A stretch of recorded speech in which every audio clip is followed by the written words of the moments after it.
I mean, I think I'm a storyteller. I'm an adventurer, you know.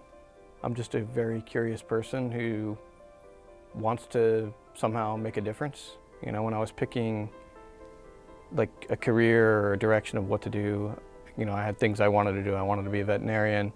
I wanted to be an architect, and I was interested in photography.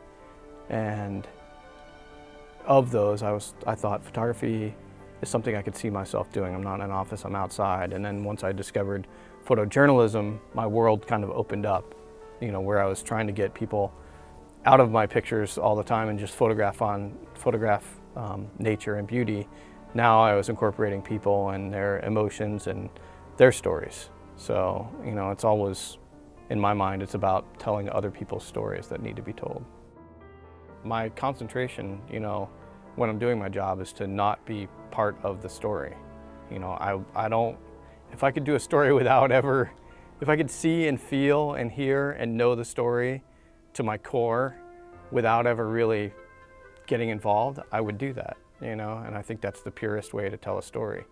But you get involved, you know, and you get emotional about things and things stick with you. You know, my whole life changes every day. You know, when I go on assignment and I meet somebody like, you know, today, you know, you just sort of, that person has something to offer.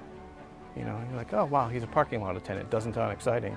But then he starts talking deep and he's like, be in the moment, live in the moment. And you get all these lessons. You're like, I didn't plan on learning a lesson today. And you learn something, you know, and that sort of becomes a part of you a little bit, you know, and I value that.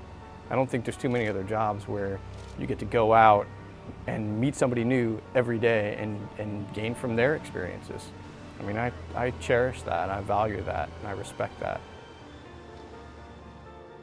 Well, I guess I should say I never set out to be a war photographer. There are people, you know, who that's their thing. They want to be a war photographer. That was never my mission.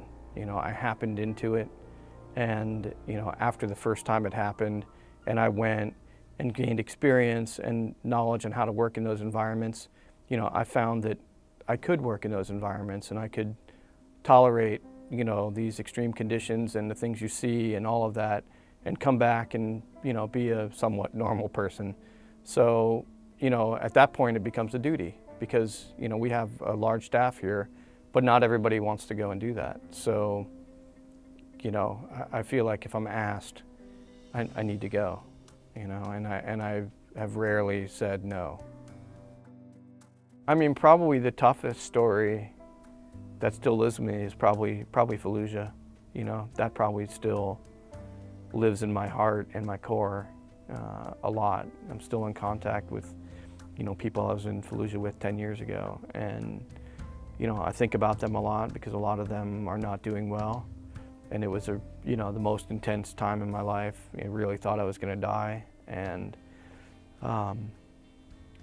you know, I was fearful. I'm not often fearful, and I really thought, I actually lost the inability to do my job for a very short period of time. I was not functioning, you know, and you know, there was like a barrage of gunfire and RPGs, you know, coming at the building I was in, and I just dropped everything and I put my head under a mattress.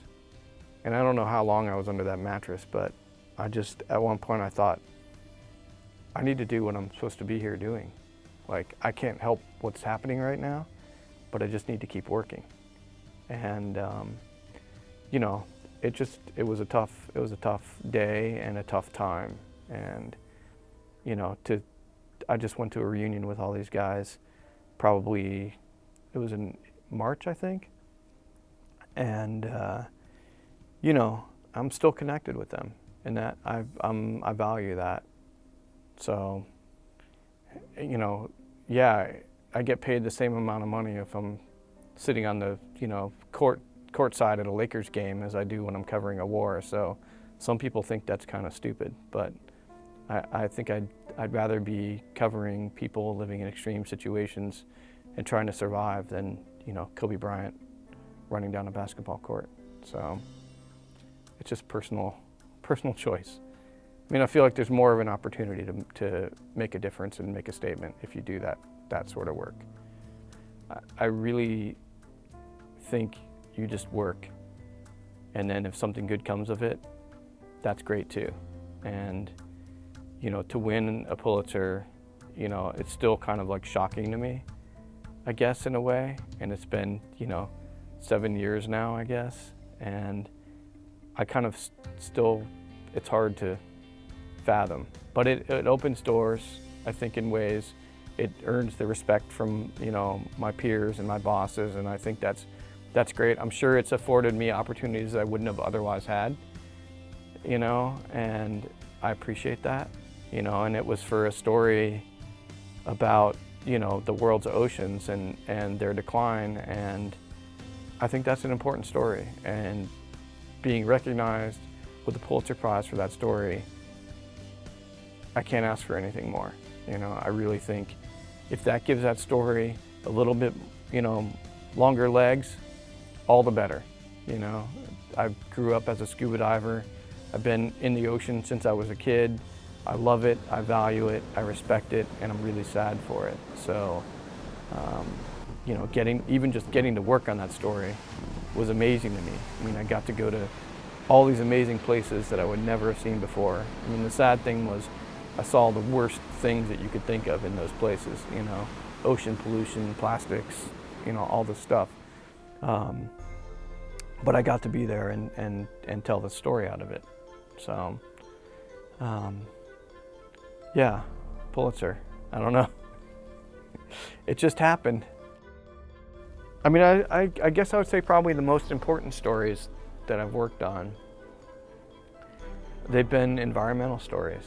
You know, that's sort of near and dear to my heart. And, you know, I've worked on two, and there was the Altered Oceans Project, which won the Pulitzer, and then more recently was the Beyond 7 Billion project, which talked about the world's population. We really talked about in depth probably what the biggest story ongoing is how our population is just eating the planet up in so many ways. You know, to be able to shoot and share that story was that's probably the most important story I think I've done to date. The impact of those stories is like, I want to reduce my footprint as a human being because of the things that I've seen in these stories. And, you know, I guess my goal would be if I could get everybody else to do that, I'd feel like I really told the story well.